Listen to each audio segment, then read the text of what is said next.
Magandang umaga po sa inyong lahat. Naparito po kami sa Senado. Kasama po ang 18 na dating mga sundalo ng Republika ng Pilipinas sa dalawang kadahilanan. Una po ay gusto kong maklarify ang mga imbitasyon na natanggap namin. Pagkatapos po kasi ng Blue Ribbon Senate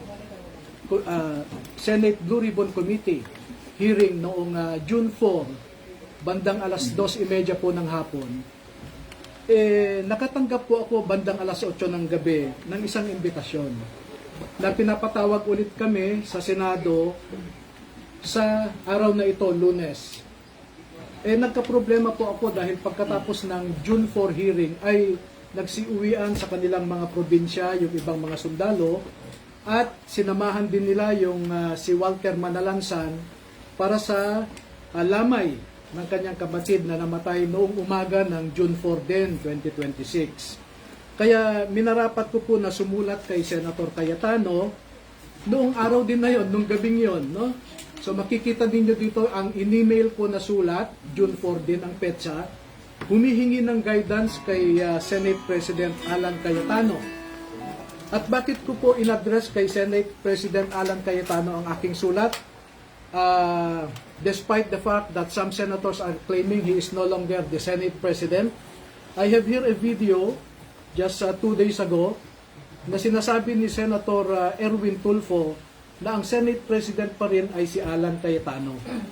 At pwede ko pong ipakita sa inyo yung kanyang video na sinasabi nga na si Senator Alan Cayetano pa rin ang presidente. Kaya ko po in-address sa kanya ang akin. Senator Cayetano is still the Senate President. Ay, sorry po ha. Senator Cayetano is still the Senate President. Because we don't have 13. It's against the law naman, di ba? For all the committees. Simula pa sa pro tempore, we cannot touch the Senate presidency because we don't have 13. This is what the law says. You have to have 13. Dahil po sa pahayag din ni Senator Erwin Tulfo na yan, na si Senate President Alan Cayetano pa rin ang Senate President. So I address my letter to Senator Alan Cayetano. At sumagot naman po si Senator Cayetano noong Sabado, no? At ang sabi niya rito, if I may read for your convenience the pertinent portion of the letter. Ang sabi po niya sa second paragraph, we must clarify, however, that the hearing purportedly set for 08 June 2026 was not authorized by this office, by Senator Pia Cayetano as committee person, chairperson, or by Senator Rodante Marcoleta. No? So, bakit ko po minarapat na magpunta rito para sana tanungin kay Senator Cayetano itong sulat niya. No? Dahil makikita po ninyo, hindi rin po itong rules ni Senator Robin. Ipapakita ko po sa inyo yung Section 17 ng Senate Resolution number 5 which was approved on August 9, 2010. No? At ang sinasabi dito, any invitation for a witness or any subpoena should be signed by the chairman of the committee and approved by the President of the Senate. Maliwanag po dito sa Section 17. Kaya po tinignan ko itong impitasyon, makikita ninyo rito, wala pong pirma yung nagsasabi na siya yung chairman ng Blue Ribbon Committee, wala ring pirma yung Senate President, walang approval. Kaya dyan po kami naguguluhan. No? At bakit ko po nire-raise ito? Dahil naman po sa for our safety and security, no? And we are expecting the good senators to follow their own rules. Itong sinasite ko po na Senate Resolution number 5 provides for the rules governing inquiries in aid of legislation, no? Ito po yung resolution number 5. Okay? So, sana naman po ay sinunod ng sumulat sa amin yung sinasaad ng rules ng Senate. Kaya po kami nagpunta rito kay Senator Robin para mapaliwanagan din kami. Pangalawa po, sa totoo lamang ay we are worried but we are not scared that Mr. Erwin Tulfo, who claims to be the new chairman of the Senate Blue Ribbon Committee, is presiding over this investigation. Kasi po, inaakusahan siya, pero siya rin ang mag-iimbestiga at eventually siya rin ang magdedesisyon. He is the accused or respondent, so to speak, but he is the investigator and the judge rolled into one. Sa isang demokrasya po ay na merong functioning judicial system ay hindi nyo po makikita yung kanyang pangyayari. Na kung sino pa yung akusado, siya pa ang mag-iimbestiga at siya pa ang magdedesisyon kung sino ang nagsisinungaling at kung sino ang nagsasabi ng totoo. And of course, by human nature, we don't expect Mr. Erwin Tulfo to admit his guilt. And therefore, by human nature also, it is predictable that he will cite all of us as liars. And pursuant to his power as chairman of the committee, and that is debatable, he can cite us in contempt, he can punish us, and he can send us to jail. And for these purposes po, I will cite to you Section 18 po of the same Senate Resolution number 5. Nakalagay po dito, 18, no? Contempt. Contempt. Makikita nyo dito, ang sinasabi,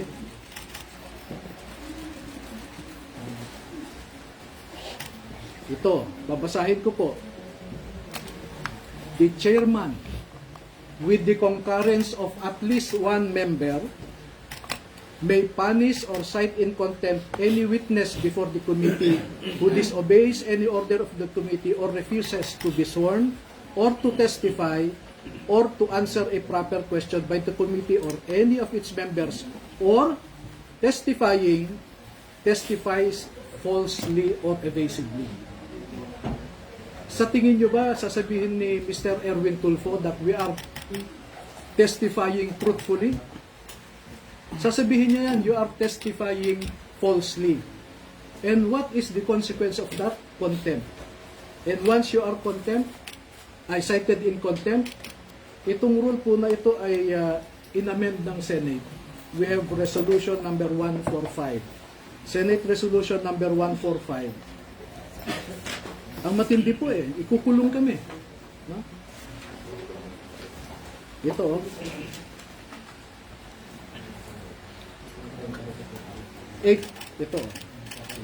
a contempt of the committee shall be deemed a contempt of the Senate.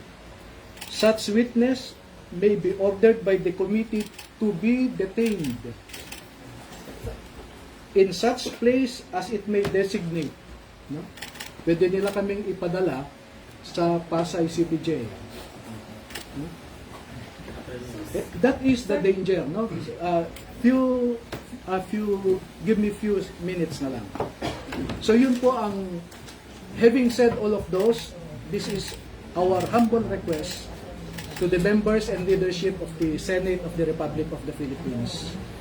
First message, we should observe rule of law.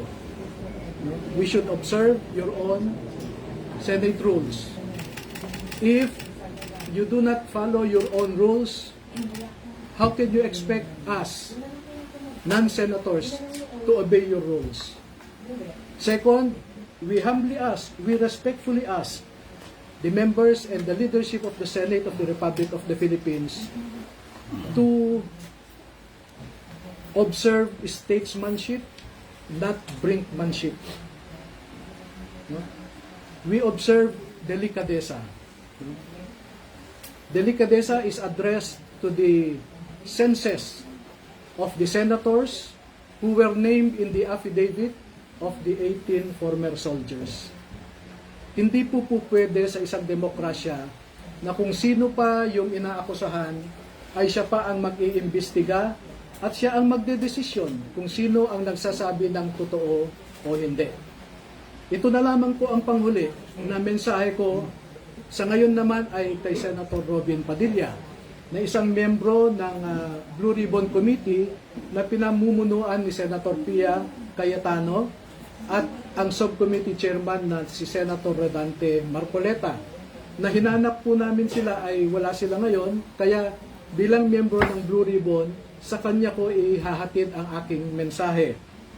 Magsusumite po kami kay Senator Robin Padilla ng pangalan ng 14 na mga dating Marines at dating empleyado rin ni Ginoong Zaldico na nagtrabaho at natawag ding basurero na nagde-deliver din ng pera sa iba't ibang mga personalidad. At ang pangalan ng 14 na ito ay isusumite ko kay Senator Robin Padilla at siya na po ang bahalang mag-submit sa kanyang committee. No? At itong 14 po na ito ay handa silang tumalima sa anumang sabpina o imbitasyon po na manggagaling sa Senado para magbigay din ng kanilang nalalaman tungkol sa pagde-deliver ng mga maleta na ito. So, nailabas na po namin ang 18, ipapaimbita namin ang 14 pa, at kung hindi pa ho kayo kontento, ay meron pa pong 7 na handang magtestigo rin.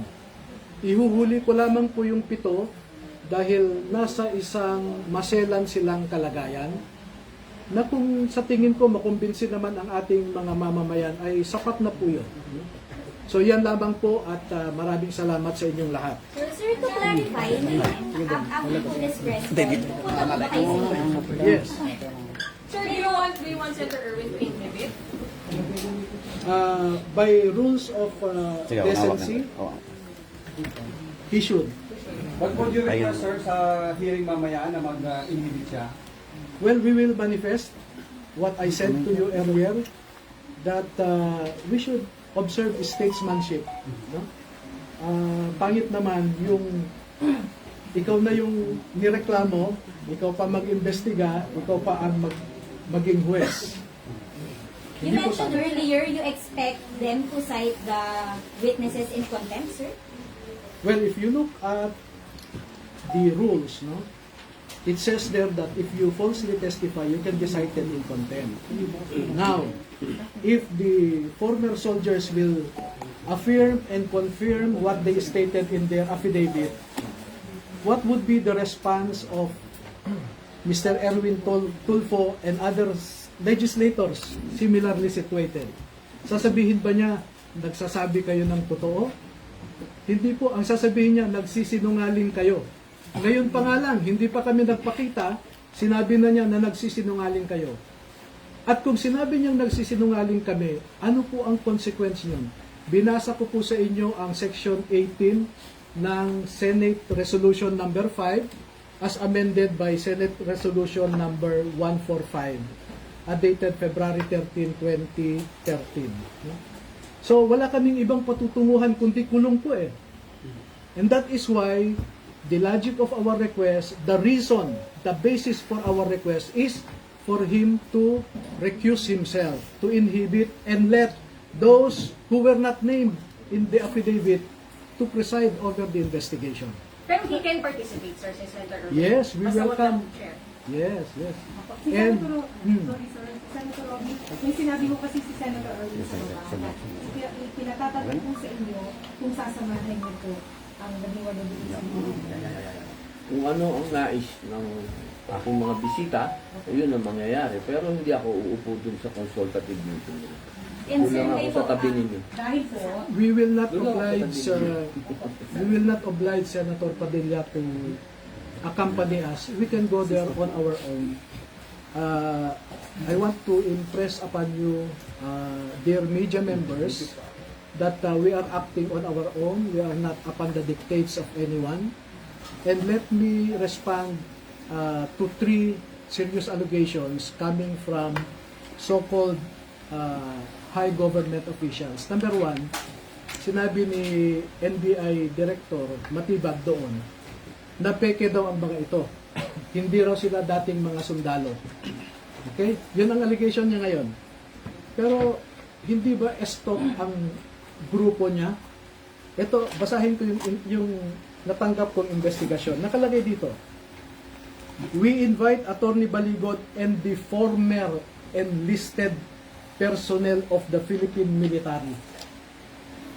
Ito, yung grupo mismo ni Mr. Erwin Tulfo nagsasabi na that they are former enlisted personnel of the Armed Forces of the Philippines. At klaro pa dito, from number 1 to number 18, nakalagay dyan former Marines, pero yung number 6 sinabi, Renny Boy Julian, Reservist Philippine Army. Yan po ang sinabi namin sa affidavit nila. Sa number 13, nakalagay dito, Romel C. Galapon, Philippine Army. Yan din po ang sinabi namin sa affidavit nila. No? Number 2, kung peke kami, ano ang resulta ng dalawang pagkakataon na tinawag kami ng NBI sa National Bureau of Investigation na ang purpose nila was to conduct an identity verification of the 18 former soldiers. At dalawang beses nilang na-prove na totoo yung sinasabi na 16 ang dating Marines, dalawa naman ang dating Army. No? Pangatlo, bakit niya namang sasabihin na nagsisinungaling ang mga ito? Eh siya mismo, nagsumite siya ng affidavit ng mga sundalo sa ombudsman. At yung panel of investigators ng ombudsman na pinapangunahan ni retired General and Attorney Eliseo Cruz ng ombudsman, no? Eh binanggit nila yung affidavit ng dalawang dating sundalo doon sa fact-finding nila against former Speaker Martin Romualdez, former Congressman Saldico, at a certain Attorney Raulito Paras. Nandun po sa report ng panel of investigators ng ombudsman. E 6 po yun na mga abogado ng ombudsman. So sino po ang nagsisinungaling? Noon pa ay sinasabi ko, si Matibag ay isang political operator. Hindi po yan investigador. No? At ang ginagawa niya ngayon ay pinupolitika niya, hinahatak niya ang National Bureau of Investigation sa isang political exercise. Sana hindi masira ang NBI as an institution. O, pangalawa, narinig namin kanina, nagmo-monitor ako na ang sabi ni Senator Erwin Tulfo ay bogus daw ang mga ito. Eh kung bogus ang mga ito, eh bakit pa siya nagpadala at sinabi na former enlisted personnel ng Armed Forces of the Philippines ang mga ito? No?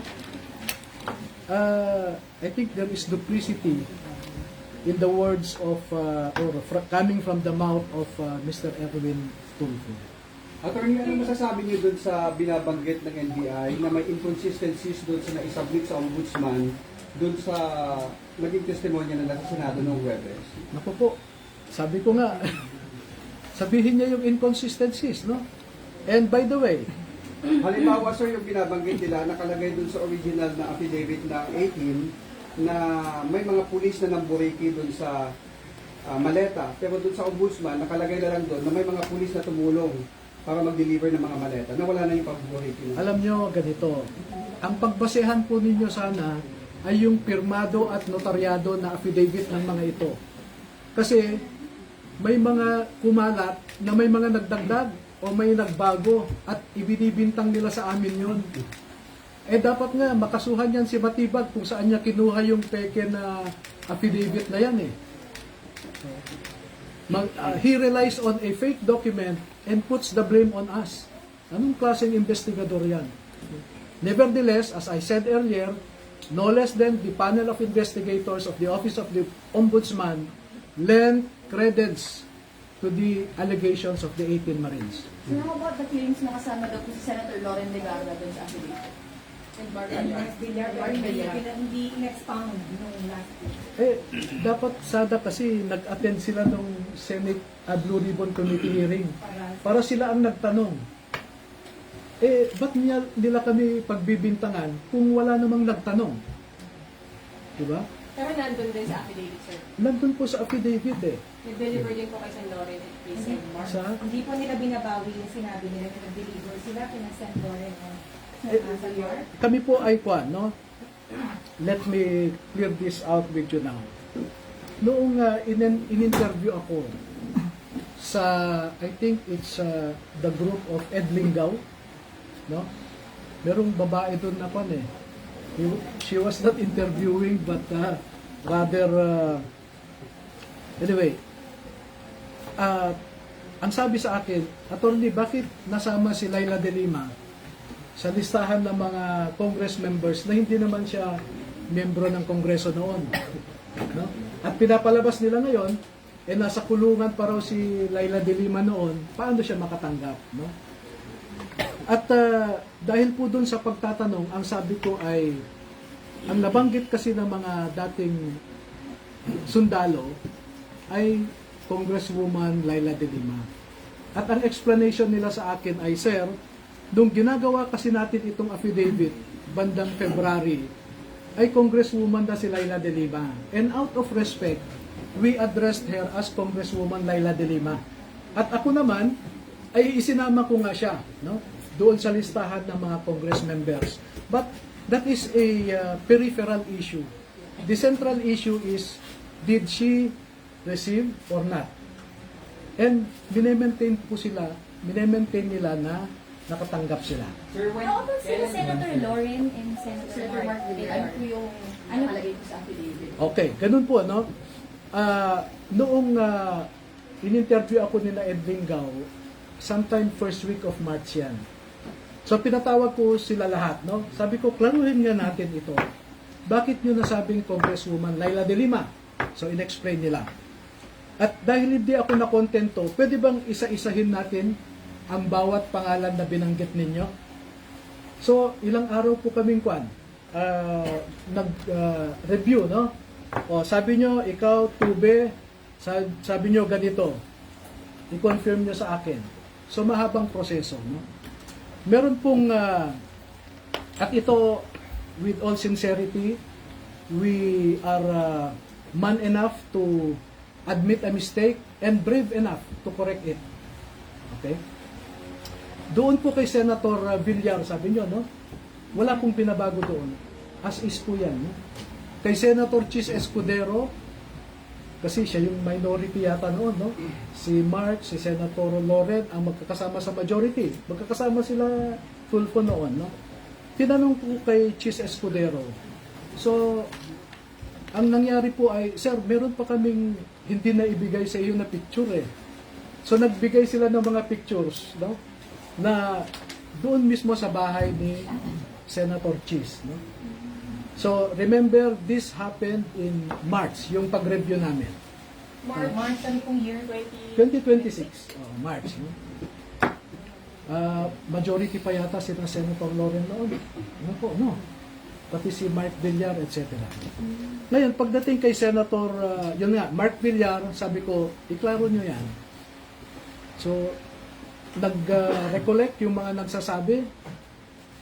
At sir, ganito. So, confirm po, no? At pagdating naman kay, maraming proseso yan, pagdating kay Senator Loren, nag-usap sila, same process. So, merong si Orbilio at saka si,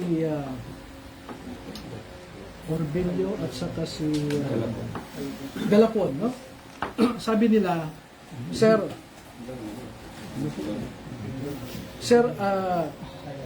ito po yung recollection namin sa nangyari kay Senator Loren. Pagdating ng convoy namin doon, and this I distinctly remember, and as I said, I already rectified it. No? Pagdating namin doon, unang sasakyan, yung sasakyan ni Saldico, sabi nila, back up kami. Paghinto namin sa gate, nung number 40 Cambridge Street, maalala pa namin yung gate ay gawa ng kahoy, sabi nila eh. No? Gawa ng kahoy. Pag hinto ng sasakyan ni Saldico sa tapat ng gate, pagbaba niya sa sasakyan ay nagbukas yung gate. Pumasok kaagad si Saldico doon. Tapos nagsara din. So sabi, sir, maalala namin, walang ibang nakapasok sa amin. Maski si Mark Tiksay, hindi siya nakapasok kasi naisara ulit ang gate. Pero maalala namin, sir, na si Mark Tiksay, inutusan kami na magbaba ng 2 maleta. No? Pagbaba ng 2 maleta galing sa backup ay ibinigay nila kay Mark Tiksay. And then maya-maya lamang, sir, ay napansin namin lumabas na si Boss Saldi, sumakay na sa sasakyan at umalis na kami. So ang maalala namin, sir, with due respect, pasensya na, sabi, wala kaming nakitang maleta na nakapasok doon sa gate. Kasi nung ibinaba namin ay biglang lumabas din si Saldico. So sabi ko, sigurado kayo? Yes. Gumawa kayo ng statement na ganyan, no? So ang ginawa ko po noong March ay pinapirma ko po sila. At dahil hindi ko naman kilala o wala naman akong access kay Senator Loren, pinakiusapan ko si Mike Defensor, no? Sec Mike, ako, may access ka ba kay Senator Loren? Bakit? Sabi niya, ganito yung sinasabi ng 2 sundalo. Ibinigay ko po sa kanya yung sinabi ng 2 sundalo. Sabi ko, inaamin nila pagkakamali nila. Kung gusto ni Senator Loren na kasuhan yung 2, ibinibigay ko ang ebidensya. Pwede niyang kasuhan ng perjury yung 2 kung gusto niya. Pero as I said, we are man enough to admit a mistake and brave enough to rectify it. Okay? Second po, na gusto kong i-emphasize sa inyo, yung napangalanan sa affidavit na yan, gaya ng sabi namin sa affidavit, yon lamang ang naaalala nila noong ginawa yung affidavit na yan. In fact, marami pa pong iba eh. Ang sabi nga sa akin, sir, pwede mo ba kaming isama sa Senado at saka sa House of Representatives para kung mag-session sila, ay mamukhaan namin kung sino yung mga nakita namin na hindi namin maalala yung mukha o ang pangalan. Bakit? Sir, kasi yung napangalanan namin dyan ay yun lamang yung mga sikat, nakikita namin sa TV, sa news, sila yung popular, sila yung palagi namin nakikita, kaya yan ang maalala namin. At yan po, nandun sa affidavit nila. Sinabi po nila yan. Sir, clarification. So, nagpunta po sila sa bahay ni Senator Loren, pumasok si Zaldi, pero walang maleta ang ipinasok. Yun nga po ang recollection nila after, no, nung Kaya, may mistake. March. Oo, na, sir, naalala namin, paghinto ng sasakyan, bumaba si Boss Saldi, bumukas na rin yung gate. Sa supposedly bahay po ni Senator Loren. Oo, yun ang... Hindi po nila nakita si Senator Loren. Hindi po. Kasi po ang style nila yan, may everyday po may detail yan eh. Kung ano yung assignment nila, kung ano yung lakad, no? So, pwede ko ngang ipakita sa inyo na sa oras na ito, pupunta si Saldico dito. So, may schedule sila. Bakit po ngayon lang nagkakaroon ng correction? Bakit ngayon lang po? Hindi, March po yun. March pa yung... After nung interview, Pinakorek nila. Pinakorek. after nung interview kay Ed Linggaw. Pero hindi pa nababago, Hindi sir, yung affidavit ninyo sa ombudsman kasi nandun pa rin Ah, hindi pa namin, Senator Loren Legarda sa yes, ombudsman. totoo po yan. Hindi namin. Kaya ang sabi ko nga, pakibigay ito kay Senator Loren, kapo kay Mike Defensor, para kung sa tingin niya, agrabyado siya, ito yung pag-amin ng 2, kapo. At pwede niyang gamitin ito to... Would you submit sa ombudsman, sir, ng pag-rectify dun sa pangalan niya? hindi ko pa po sinasubmit. Pinabayaan ko lang muna. And I will let Senator Loren take whatever legal action she deems proper to vindicate herself also. Nakausap niyo na po si si Senator Loren about this? Hindi Bago po. pa po yung nangyaring Thursday na pagharap po nila sa plenary. Ay, hindi po. Never, wala akong access, wala akong contact. Ang maalala ko lang, ay after the Senate Blue Ribbon Committee last June 4, ay lumapit po siya sa mga sundalo, no? At nakipagkamayata siya. Sir, yung kay Mark Villar, siya mismo nakatanggap ng maleta. Doon walang correction. Wala po eh. Kung ano yung nandun, kasi pinareview ko bawat isa po doon, bawat paragraph, bawat pangalan na binanggit, pinaulit ko po sa kanila. Ulitin nyo yan, sabi ko. So far, ang correction nila, number 1, kay Laila De Lima, sir, sabi niya, nasabi namin congresswoman kasi out of respect. Pero nakatanggap. Pero nakatanggap siya. At Kailan yun? syempre, nung nakalabas na siya sa kulungan, no? Kasi pag may meeting sa Unit 8 Townhouse sa Forest Park, at ang pinag-uusapan ay tungkol sa ICC, dumarating po si Congresswoman Laila De Lima. At hindi lang naman po isang beses yan eh.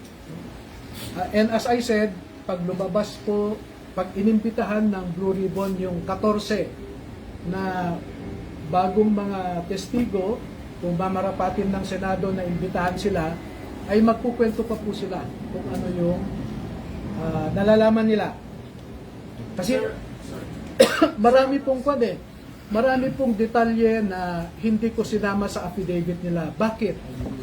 Kasi ang sa akin noon, I just wanted to reveal enough information to warrant an investigation.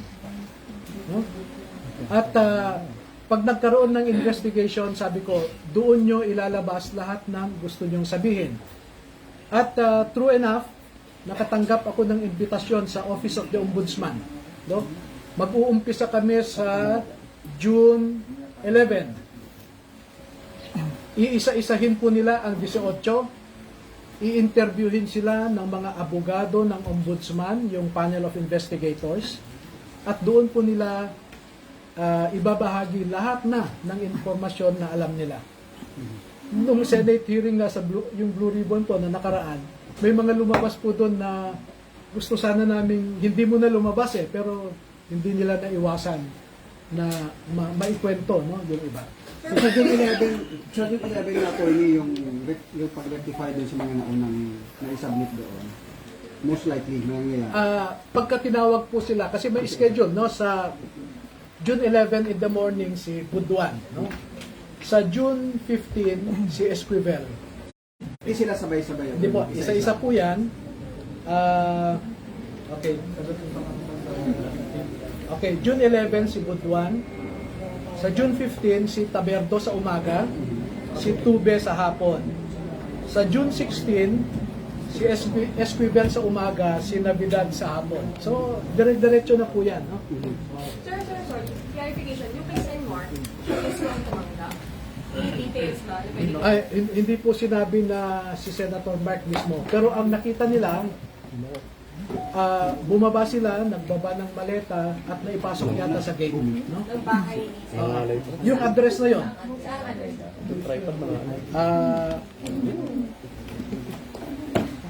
Do you have time to wait for my answer? Kahit ano lang, sige lang, sir. Actually, nakita ba nila na tumanggap ng maleta si Senator Mark? Hindi, sabi nga nila, hindi nila nakita si Senator Mark pero naipasok nila yung pera sa compound, no? Sa loob. Saan address? Sa bahay niya. Ito po yung, City po. Si Senadora Loren, attorney, nakita rin ba na tumanggap siya ng maleta? hindi nila nakita. Hindi nila nakita. Pero bahay. Pero walang pumasok na maleta sa bahay. Yun po ang naging clarification. No? Kasi parang sandali lang daw pumasok si Juan si Saldi. Pagpasok niya, naisara daw yung gate, so pati si Mark Tiksay naiwan sa labas. So hindi nila alam kung pag-alis nila ay naipasok naman eventually yung maleta. Hindi po kasi paglabas daw ni Juan, pagbukas ng gate, lumabas si Saldico, sumakay ka agad sa sasakyan. Nandun pa yung maleta. Hindi, ang sabi nila, sir, malamang malamang isinakay ni Mark Tiksay sa sasakyan ni Boss Saldi. Then pumunta na sila sa next destination. May bigay ba kay Senadora Loren? May knowledge ba sila kung may naibigay o wala? Yun po ang salaysay nila ganito na lang, no? As I said, I actually armed Senator Loren Legarda to go after the two if she deems it proper. Sir, yung kay Sen Mark lang, sir. Sandali ha, Mark. Villar, sandali ha. Sir, habang tinitingnan niyo, tanongin natin si Senator Robin. Sir, nakarating Ito naman po. sa inyo yung Ito na, no? Paragraph 42, letter F. Kami, Orbilio, Bobares at iba pa, kasama si John Paul Estrada at Saldico, ay nag-deliver ng 7 medium-sized maleta kay dating Senator at DPWH Secretary Mark Villar noong 2022 sa kanyang bahay sa Portofino South, Bielia Street, Daang Hari, Las Piñas. Nakita nila, sir, na tinanggap mismo ni Senator Mark? Wala po silang sinabi na ganon, basta pinadala nila sa address na yon.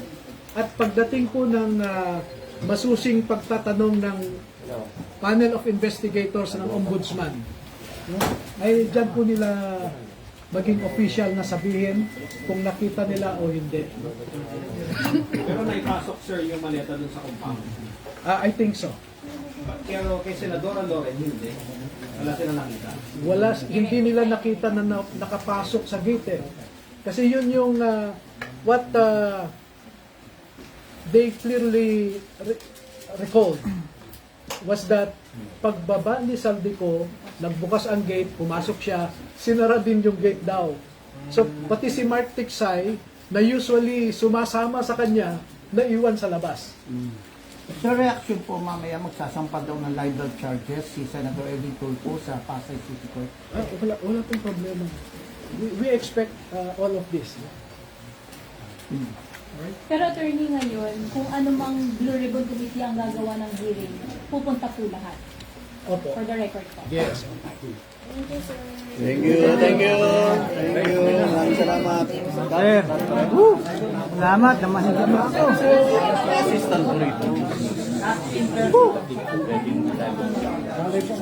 Pero pwede po. Kahit mo na lang na. Kuya Edwin.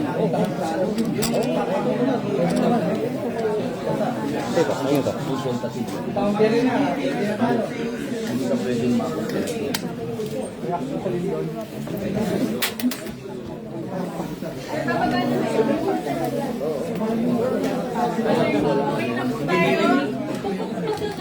Kung mag-stay tayo na sa Chairman Walter Erwin, ayaw niyo pumunta sa hearing. Parang condition po ba na dapat member lang ng committee si Senator Mark for you to participate sa hearing?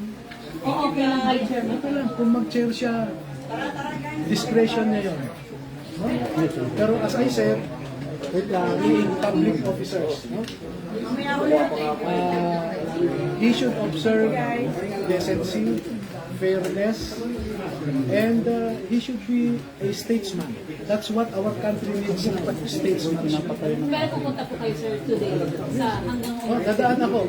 Unfortunately, ito, liwanagin ko, narinig ko yung sinabi ni Senator Kiko Pangilinan kanina, that proceeding now is not actually a proceeding of the Senate Blue Ribbon Committee, but a consultative meeting of the members of the Senate. No? So, pwede kaming pumunta, Pwede rin hindi. pwede rin hindi, pero hindi naman siguro masama na magkortesiya kami. Nasabihin sa kanila, nandito kami. Pero sir, kung kunwari, isa lang po lahat at magtanong, okay lang din po. We There's no are problem. ready to receive questions. Kahit din po sa mga susunod na Opo. Alright, thank you. Okay. Salamat po. Ha? Thank you. Kuya, Edwin! Thank you na po. Ba't nandito sila sa Senate? Guys, okay na tayo. Pagdating sa session, Hindi ako umpo. sir, bakit siya? Hindi naman ako kasama doon sa member. Hindi naman ako member. Wala pa kang member. Hanggang ngayon, wala pa namang member. Alright. Okay, tama na po. Bahana na. Okay na. Marami na. Lunch time na. Break time na, break time. Thank you po, lunch time na. Maraming salamat. Yes, sir. Abo.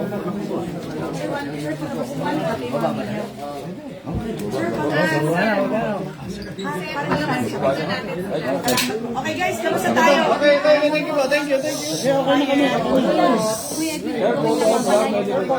photos muna. Sir, photos muna. Nasaan yung pambara? Sige na, please, Akala ko may pambara. Okay, go. Meron na nakakuha na kanina yung photographer namin, kuya. Commander Ando, yung pambara. Manulak ko. Nakaharang. Nakalive ako eh. Labas na tayo, guys. Hindi makalabas sila. Sir, mapapari na sila. Dito tayo lahat. Labas na pa eh. Bala po. Mabuhay, guys. Over here po. Over here. Sir, magpo-photo up Hi. Ay, sadali, palit kami ng upo. Sige po. Sige po, sige po. Okay, over here, over here, over here. Over here. Maraming salamat po. Okay. Kahit ang init pa. Thank you so much, sir. Thank Sir, you. dito po. Okay po, dito po. Ready po. Okay po. 1, 2, 3. Mga kapatid namin sa media. Okay, maraming salamat, sir. Pre, tara na. Chong, chong.